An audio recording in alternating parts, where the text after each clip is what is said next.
बिस्मिल्लाहिर्रहमानिर्रहीम। अस्सलाम वालेकुम प्यारे दोस्तों, तमीम दारी की हदीस के मुताबिक पता चलता है कि एक सहाबी थे जो कि पहले ईसाई थे और बाद में मुसलमान हो गए। रसूलुल्लाह सल्लल्लाहु अलैहि वसल्लम को कहने लगे, मैं 30 दिन तक किश्ती में फिरता रहा, भटकता रहा, आखिरकार मेरी किश्ती एक जजीरे के पास आकर रुक गई। प्यारे दोस्तों, तूफ़ान आ गया। तूफ़ान आने के बाद ही इसकी किश्ती जजीरे के पास जैसी आके रुकी। आगे क्या होता है कि प्यारे दोस्तों, ये हदीस बहुत मशहूर है और सही भी है। प्यारे दोस्तों, मैं आपको दज्जाल की इस दुनिया में मौजूदगी के बारे में बताने से पहले आपको इस हदीस की चंद बातें बताना चाहता हूँ। इस हदीस के मुताबिक इस बात का पता चलता है कि दज्जाल एक जीता जाता इंसान यानी कि शख्सियत है। प्यारे दोस्तों, अल्लाह ताला के रसूल ने दज्जाल का नक्शा यानी कि जो होलिया जो बयान किया है वो कोई झूठ बात नहीं है, ना ही कोई ख्याल, ना तसव्वुर, ना ही कोई कहानी है। वो एक हकीकत पर मबनी अल्लाह के रसूल ने जो हदीस बयान की है उससे ये बात पता चलती है कि दज्जाल इस दुनिया में मौजूद है। दज्जाल का लोगों के साथ मिलना यानी लोगों के साथ ताल्लुक, मेल मिलाप भी मुमकिन है। ये कोई झूठी बात नहीं है क्योंकि ये बात हदीस में आ चुकी है। इसके अलावा प्यारे दोस्तों, दज्जाल का अपने एजेंटों के साथ मिलना, उनके साथ रवाबित कायम रखना, उनके साथ बातचीत करना, ये भी मुमकिन है क्योंकि हदीस में ये बात भी आ चुकी है।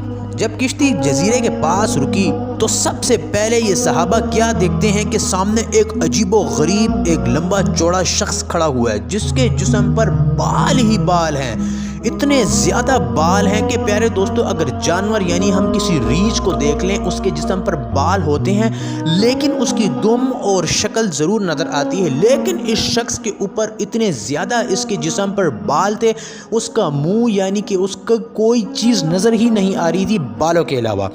सहाबा कराम ने उससे दरियाफ्त किया कि ए बंदे, तू कौन है? इसने जल्दी से कहा, मैं जसासा हूँ यानी कि दज्जाल का जासूस हूँ। जसासा का मतलब दज्जाल का जासूस। प्यारे दोस्तों, इसने कहा कि मेरा ये काम है यानी कि मैं दज्जाल का खादिम हूँ। अल्लाह ताला ने इस बंदे को यहाँ पे पैदा करके रखा है क्योंकि हर चीज़ को अल्लाह ने ही बनाया है। प्यारे दोस्तों, इस जसासा ने इन सहाबा को कहा कि मेरा काम ये है कि मैं लोगों को दज्जाल के साथ मिलाता हूँ यानी कि उनकी मुलाकात करवाता हूँ। इस दुनिया में जितने एजेंट्स हैं दोस्तों, वो आज भी दज्जाल के साथ मुमकिन तौर पर मिल रहे हैं, उनसे बातचीत भी कर रहे हैं क्योंकि जब सहाबा कराम इस ख़तरनाक शक्ल वाले इंसान से मिल चुके हैं तो आज भी ये बात मुमकिन है कि फ्रीमेसन्स के नाम से जो तरीक़ेकार इख्तियार किया हुआ है वो आज भी दज्जाल के साथ मिलने के जो राब्ता है वो बिल्कुल मुमकिन है और लोग उससे आज भी मिलते होंगे। प्यारे दोस्तों, यहाँ पे एक और हदीस से इस बात का पता चलता है जो कि इब्न सयाद की हदीस है। इसमें एक और बात ये आई है कि इब्न सयाद ने कसम खाकर ये बात कही थी कि बाद सहाबा कराम का ये ख्याल था कि यही दज्जाल है। तो इब्न सयाद ने अपने बारे में कुछ बातें बताईं जो कि हदीस के मुताबिक बिल्कुल ठीक थी। क्या तुमने रसूल अल्लाह सल्लल्लाहु अलैहि वसल्लम से नहीं सुना, दज्जाल मदीना में दाखिल नहीं होगा? मैं तो मदीना में पैदा हुआ हूँ, दज्जाल की औलाद भी नहीं होगी और मेरी तो औलाद भी है। हाँ मेरे प्यारे दोस्तों, इब्न सयाद ने एक बात ज़रूर इस हदीस में कही।